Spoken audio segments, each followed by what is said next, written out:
Hello everyone, welcome on study all के GK GS class में स्वागत है। तो सबसे पहले तो मैं आप लोगों को हेडिंग दे दूं। जीके जीएस हम लोग जीके जीएस करने वाले हैं। आज जो हम लोग करने वाले हैं वो कुछ अलग है, कुछ डिफरेंट है।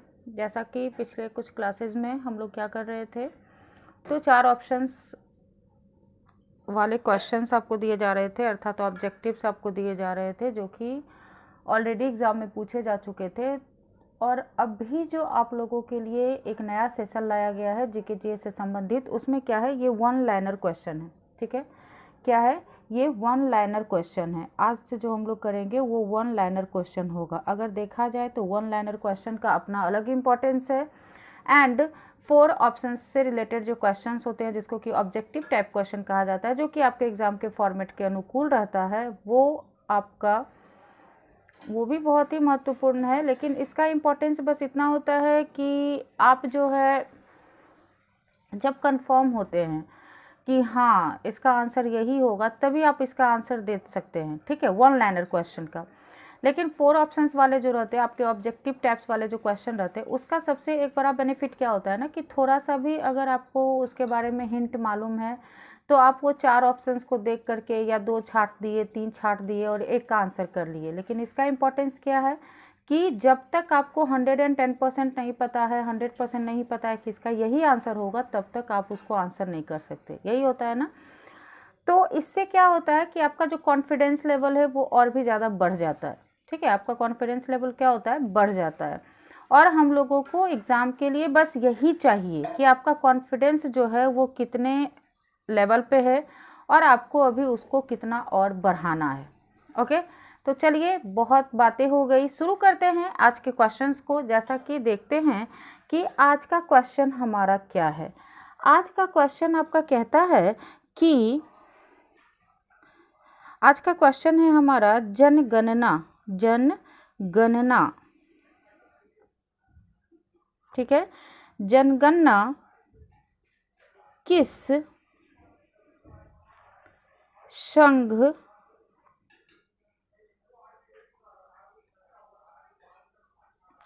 किस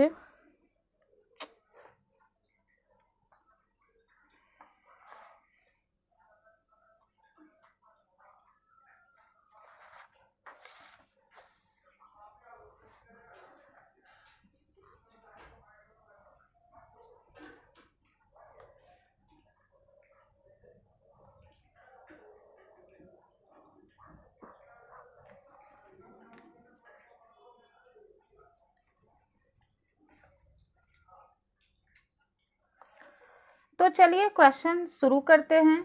देखते हैं कि आज का जो हमारा क्वेश्चन है वो क्या है।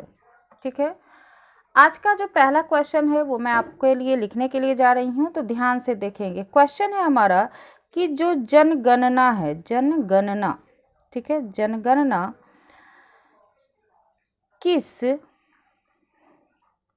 सूची के अंतर्गत, किस सूची के अंतर्गत वर्णित है, वर्णित है। क्वेश्चन क्या है कि जनगणना किस सूची के अंतर्गत वर्णित है। अब जैसे ही सूची आया तो आपके माइंड में ये पता होना चाहिए कि सूची कितने प्रकार की होती है। अगर पॉलिटी आप पढ़े, आपको पॉलिटी के बारे में थोड़ा सा नॉलेज है, तो आपको पता होना चाहिए कि सूची आपका 3 होता है। कौन कौन सा, संघ सूची, राष्ट्र सूची और समवर्ती सूची, है ना। और यही संघ सूची, राष्ट्र सूची और समवर्ती सूची के अंतर्गत क्वेश्चन है हमारा कि जो जनगणना है वो किस सूची के अंतर्गत वर्णित है। तो इसका आंसर जो है वो हो जाएगा संघ सूची। किसके अंतर्गत वर्णित है, तो संघ सूची के अंतर्गत वर्णित है। ठीक है, चलिए अगले प्रश्न की ओर बढ़ते हैं। अगला प्रश्न मैं फिर आपके लिए लिख रही हूँ, देखेंगे। अगर आप इस वीडियो को एक बार देख लेते हैं सही से, तो यकीन मानिए आपको बहुत कुछ याद हो जाएगा। नेक्स्ट क्वेश्चन है, भारत का संविधान भारत को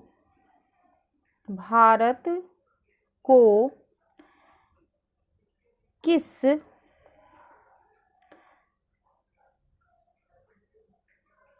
संघ के रूप में वर्णित, धीरे धीरे लिख रही हूं जिससे कि आप लोग को समझने का मौका मिले, करता है। ठीक है, प्रश्न है कि भारत का जो संविधान है वो भारत को किस संघ के रूप में वर्णित करता है। ठीक है, किस संघ के रूप में वर्णित करता है। आई थिंक अब तक आप आंसर सोच लिए होंगे, तो जल्दी से सोच लीजिए और जल्दी से कमेंट बॉक्स में टाइप कर दीजिएगा। अगर मेरे लिखने से पहले आप सोच लेते हैं तो मेरे लिखने से पहले आप कमेंट बॉक्स में टाइप कर देंगे। तो ये वर्णित करता है राज्य संघ। ठीक है, क्या करता है, राज्य संघ में। ओके, चलिए अगले प्रश्न की ओर बढ़ते हैं। अगला प्रश्न है आपका कि मछलियों, प्रश्न है मछलियों के यकृत, यकृत को हम लोग लीवर के नाम से भी जानते हैं, तेल में कौन सा विटामिन,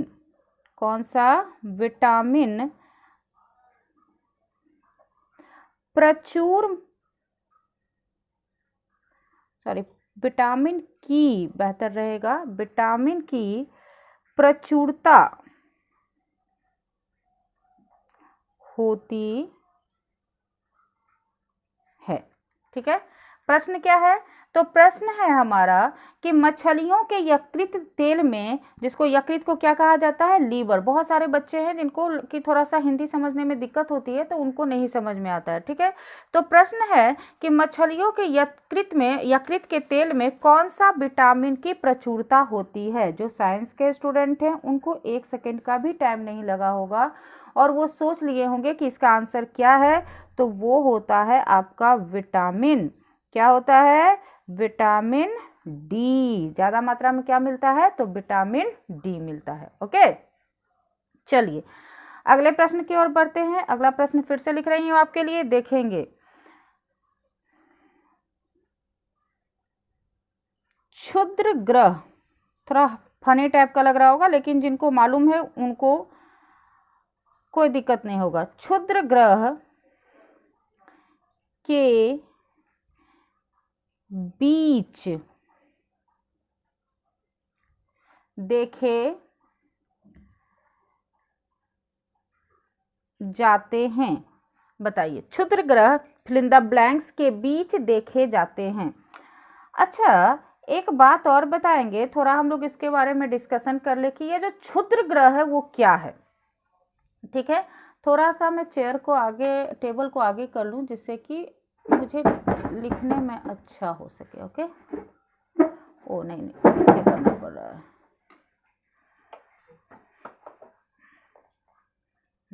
ठीक है, क्वेश्चन क्या है कि क्षुद्र ग्रह फिल इन द ब्लैंक्स के बीच देखे जाते हैं। क्षुद्र ग्रह जो है वो क्या है। क्षुद्र ग्रह को हम लोग एक और नाम से जानते हैं जिसे कहा जाता है एस्टेरॉयड। क्या कहा जाता है, एस्टेरॉयड। एस्टेरॉयड को क्षुद्र ग्रह ही कहा जाता है। अगर इसकी आकार की बात करें तो ग्रहों से ये छोटा होता है लेकिन उल्का पिंड से ये क्या होता है, बड़ा होता है। ठीक है, तो क्षुद्र ग्रह जो है वो फिल इन द ब्लैंक्स के बीच में पाई जाती है। तो इसका आंसर जो है वो आपका हो जाएगा मंगल और बृहस्पति।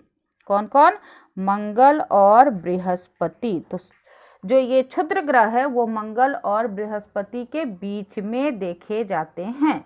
ओके, चलिए अगले प्रश्न की ओर बढ़ते हैं। अगला प्रश्न फिर से आपके स्क्रीन पर लिख रही हूं, देखेंगे। क्वेश्चन है कि तुलबुल परियोजना किस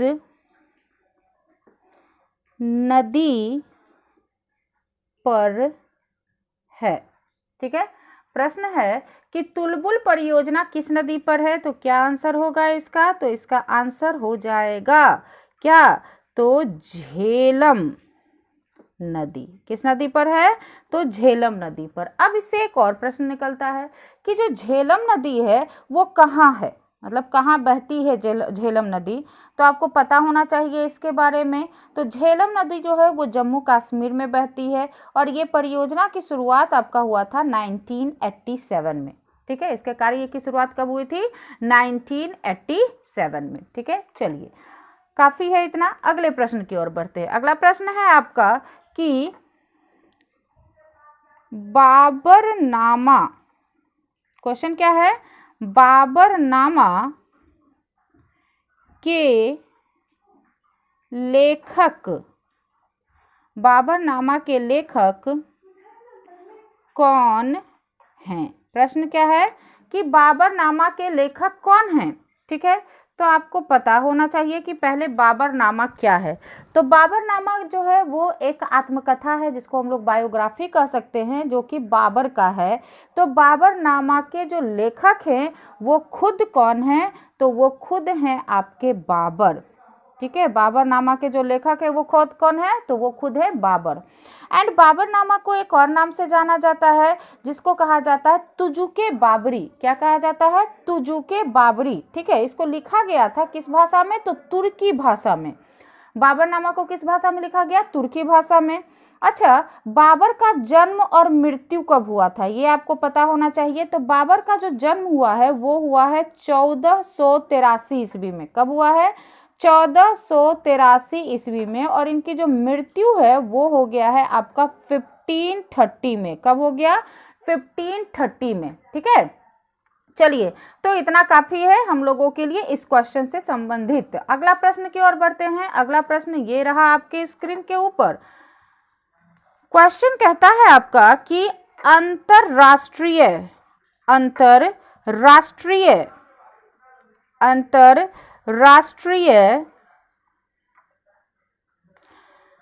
महिला दिवस, अंतरराष्ट्रीय महिला दिवस कब मनाया जाता है? ठीक है, क्वेश्चन है अंतरराष्ट्रीय महिला दिवस कब मनाया जाता है। तो इसमें ज़्यादा कुछ तो है नहीं बताने के लिए, तो बता दूं कि ये मनाया जाता है 8 मार्च को। कब मनाया जाता है? तो 8 मार्च को अंतरराष्ट्रीय महिला दिवस मनाया जाता है। ओके, चलिए अगले क्वेश्चन की ओर बढ़ते हैं। अगला क्वेश्चन फिर से ये रहा आपके स्क्रीन के ऊपर। अगला क्वेश्चन का आंसर बताएंगे। अगला क्वेश्चन क्या है हमारा? अगला क्वेश्चन है कि प्रकाश वर्ष फिल इन द ब्लैंक्स का मात्रक है। ठीक है, प्रकाश वर्ष फिल इन द ब्लैंक्स का मात्रक है। तो अब आपको पता होना चाहिए किसका मात्रक है, जल्दी से बताएंगे। प्रकाश वर्ष फिल इन द ब्लैंक्स का मात्रक है, तो ये मात्रक है दूरी का। ठीक है, प्रकाश वर्ष जो है वो क्या है? तो दूरी का मात्रक है और इसका आंसर आपका हो जाएगा दूरी। ठीक है, चलिए ये पेज हो चुका है। हम लोग एक बार इसको रिवीजन भी करेंगे, लेकिन चलिए अभी हम लोग बढ़ते हैं अपने अगले पेज की ओर, अर्थात अपने सेकंड पेज की ओर। ये थोड़ा सा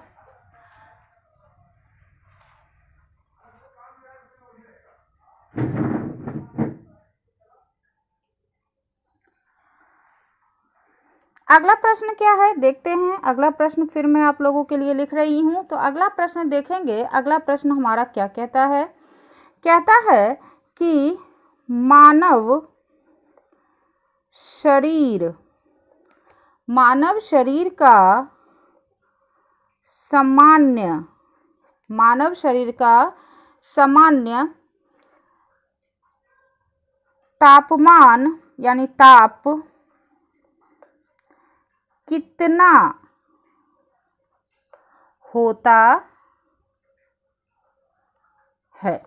मानव शरीर का जो सामान्य ताप है वो कितना होता है? आपको पता होगा, जो भी साइंस के स्टूडेंट है उनको पता होगा कितना होता है। तो ये होता है 37 डिग्री सेल्सियस। ओके, इसमें तो कुछ खास एक्सप्लेनेशन नहीं है जो कि आपको दिया जाए।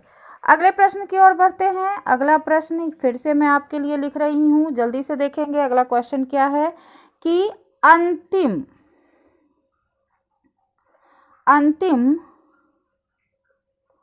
मुगल सम्राट कौन थे? अंतिम मुगल सम्राट कौन थे? इनका कोई ऐसे इतिहास वगैरह तो है नहीं कुछ खास, जैसा कि बाबर का था, अकबर का था, हुमायूं का था, औरंगजेब का था, शाहजहां का था, लेकिन इनका कुछ नहीं है। फिर बस केवल अंतिम है, इसलिए इनका थोड़ा ज़्यादा वैल्यू है, मतलब क्वेश्चन के रूप में आते हैं। तो प्रश्न क्या है कि अंतिम मुगल सम्राट कौन थे? तो आपको पता होना चाहिए अंतिम मुगल सम्राट का नाम क्या था। तो इनका नाम था बहादुर, क्या नाम था? बहादुर शाह। ठीक है, इनका नाम था बहादुर शाह द्वितीय, बहादुर शाह द्वितीय। ठीक है, ये भी इनका पूरा नाम नहीं था। ये जो अंतिम मुगल सम्राट का जिनका नाम हम लोग बहादुर शाह द्वितीय के नाम से जानते हैं, ये इनका पूरा नाम नहीं था। तो इनका पूरा नाम क्या था? क्वेश्चन ये उठता है। तो इनका जो पूरा नाम था वो था अबू जफर सिराउद्दीन मोहम्मद बहादुर शाह जफर। क्या नाम था? अबू जफर सिराउद्दीन मोहम्मद बहादुर शाह जफर। ठीक है, इनका शासनकाल कब से कब तक का था? तो 1775 टू 1857। कब से कब का था? 1775 टू 1857। ये भी पूछा जाता है, तो इसको भी थोड़ा सा ध्यान रख लेंगे। ये थोड़ा सा बस एडिशनल जा रहा है, जो कि मेरे तरफ से बताने का प्रयास है, जिससे कि आप लोगों को हेल्प मिल सके। ओके, चलिए अगले प्रश्न की ओर बढ़ते हैं। अगला प्रश्न आपके लिए लिख रही हूं, देखेंगे अगला क्वेश्चन क्या है। तो अगला क्वेश्चन है आपका कि भारत छोड़ो आंदोलन, भारत छोड़ो आंदोलन, धीरे धीरे जान के लिख रही हूं जिससे कि आप लोगों को समझने में कोई दिक्कत ना हो। भारत छोड़ो आंदोलन का नारा किसने दिया था? किसने दिया था? ये आपको पता होना चाहिए। बहुत ही फेमस नारा है भारत छोड़ो आंदोलन का। कब हुआ था? तो ये हुआ था आपका 1942 में, और इसको दिया गया था हमारे राष्ट्रपिता महात्मा गांधी के द्वारा, महात्मा गांधी के द्वारा। ठीक है, महात्मा गांधी के द्वारा। ओके, चलिए अगले क्वेश्चन की ओर बढ़ते हैं। अगला क्वेश्चन मैं आप लोगों के लिए लिख रही हूं। ये जो राशियां होती हैं, जिसको बहुत सारे व्यक्ति देखते हैं, बहुत सारे व्यक्ति इस पे विश्वास करते हैं और बहुत नहीं भी करते हैं। तो राशियों की कुल संख्या कितनी है? कितनी है? प्रश्न है राशियों की कुल संख्या कितनी है। ठीक है, तो इसमें तो कुछ खास एक्सप्लेनेशंस वगैरह तो है नहीं।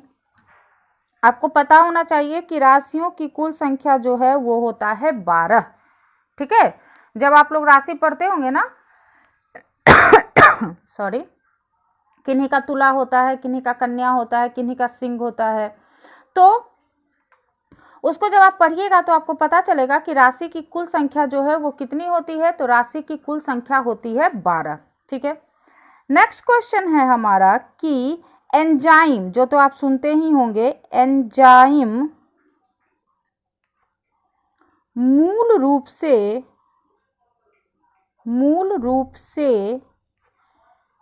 क्या है? एंजाइम जो है वो मूल रूप से क्या है, आपको ये पता होना चाहिए। तो चलिए सोच लीजिए, थोड़ा सा सोचने का समय दे रही हूँ। तो एंजाइम जो है वो मूल रूप से है प्रोटीन। क्या है? तो मूल रूप से ये प्रोटीन है। एंजाइम मूल रूप से क्या है? तो एंजाइम जो है वो मूल रूप से प्रोटीन है। ओके, चलिए नेक्स्ट क्वेश्चन है हमारा कि सौर मंडल का सबसे चमकीला ग्रह कौन है? प्रश्न है कि सौर मंडल का सबसे चमकीला ग्रह कौन है? तो शुरू हो जाइए, जल्दी से सोचिए, जल्दी से बताइए कि सौर मंडल का सबसे चमकीला ग्रह कौन है? तो सबसे चमकीला ग्रह है हमारा शुक्र। कौन है? शुक्र। Okay, next question. Next question है, बिंदुसार किस वंश का शासक था? बिंदुसार किस वंश का शासक था? प्रश्न है आपका कि बिंदुसार जो है वो किस वंश के शासक हैं? तो जल्दी से बता दीजिए, बिंदुसार किस वंश के शासक हैं? तो बिंदुसार जो है वो मौर्य, किस वंश के हैं? मौर्य वंश के शासक थे। अच्छा, मौर्य वंश के संस्थापक कौन थे? तो मौर्य वंश के संस्थापक थे चंद्रगुप्त मौर्य। ठीक है, चंद्रगुप्त मौर्य। अब बात अगर हो रही है हमारे बिंदुसार की, तो पता होना चाहिए कि बिंदुसार का शासनकाल कब से कब था।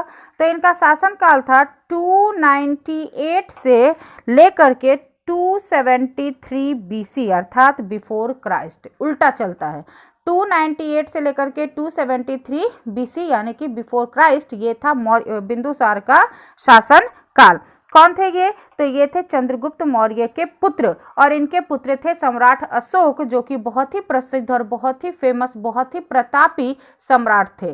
किस वंश के? तो मौर्य वंश के। ओके, चलिए अगले प्रश्न की ओर बढ़ते हैं। अच्छा, इससे बढ़ने से पहले मैं आपको और बता दूं कि बिंदुसार को बहुत नाम से जाना जाता था। जैसे अलग अलग ग्रंथ में अलग अलग राइटर के द्वारा बिंदुसार को अलग अलग नामों से बताया गया है, चिन्हित किया गया है। जैसे कि बिंदुसार को सिंहसेन के नाम से जाना जाता था, मद्रसार, बिंदुपाल, अमित्रक्रेट्स, ये सारे बिंदुसार के नाम थे। ऐसे ही अशोक के भी बहुत सारे नाम हैं। तो ये जो नाम बताया गया है ये आपके क्वेश्चंस में पूछे जाते हैं, तो ध्यान रखेंगे। ओके, ये एकदम ध्यान रखने वाली पॉइंट है क्योंकि आपके क्वेश्चंस में ये पूछे जाते हैं। अगला प्रश्न है, अगला प्रश्न फिर मैं आप लोगों के लिए लिख रही हूँ, ध्यान से देखेंगे अगला प्रश्न क्या है। तो अगला प्रश्न है आपका कि लिंगराज मंदिर, लिंगराज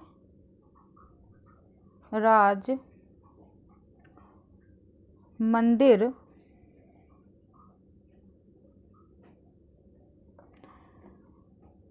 कहाँ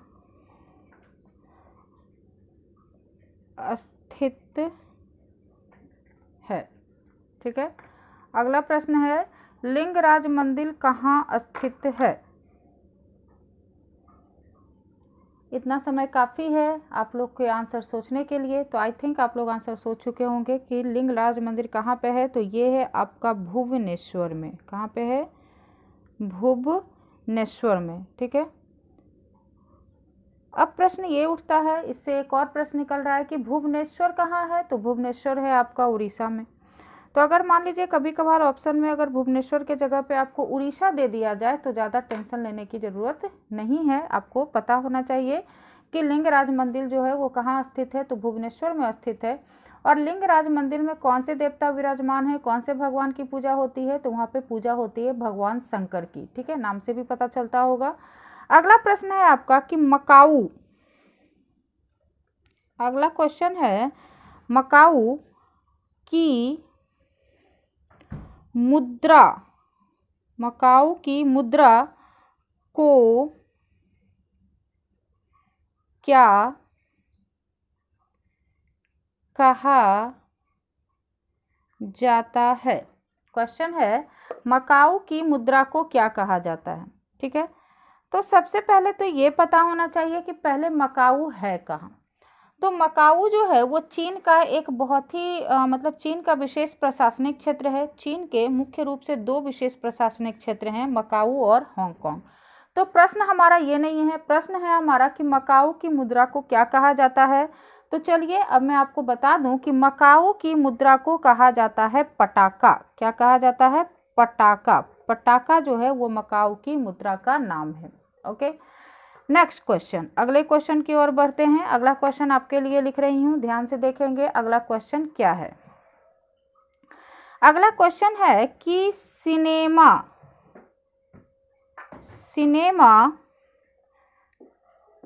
का आविष्कार, सिनेमा का आविष्कार नहीं आविष्कार होता है, आविष्कार किसने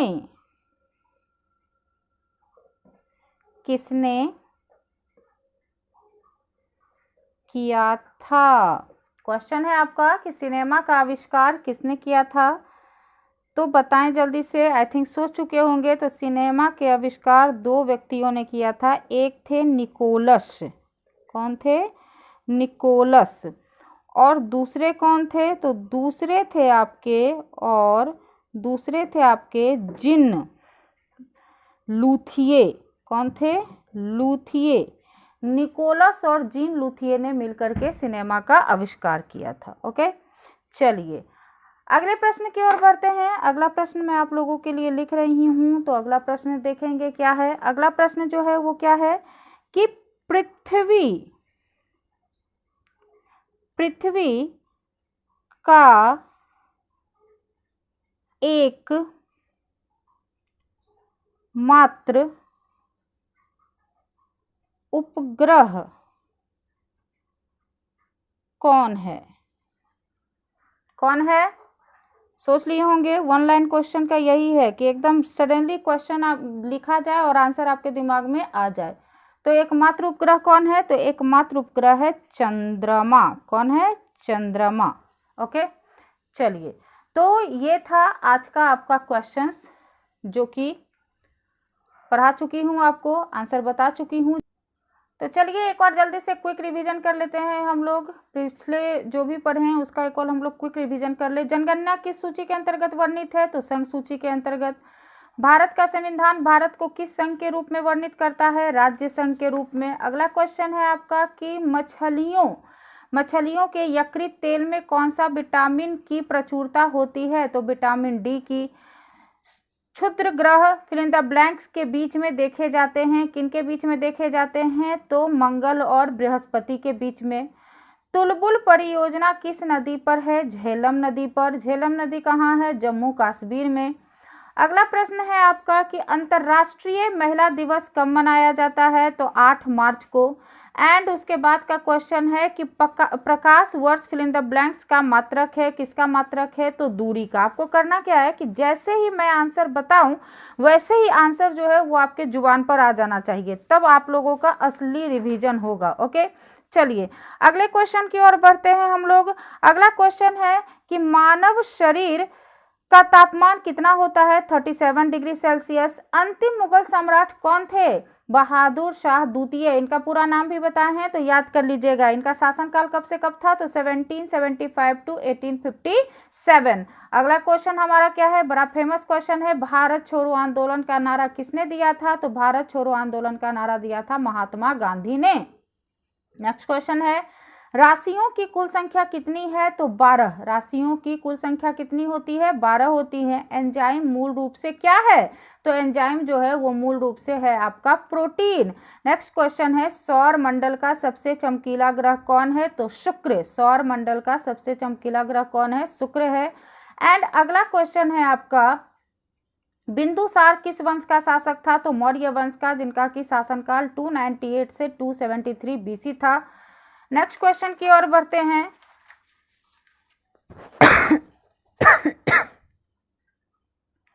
लिंगराज मंदिर कहाँ स्थित है, तो भुवनेश्वर में। मकाऊ की मुद्रा को क्या कहा जाता है, पटाका। सिनेमा का आविष्कार किसने किया था, तो 2 व्यक्ति ने किया था। किसने किसने, याद कर लीजिए। तो एक थे आपके निकोलस और दूसरे थे जीन लूथिए।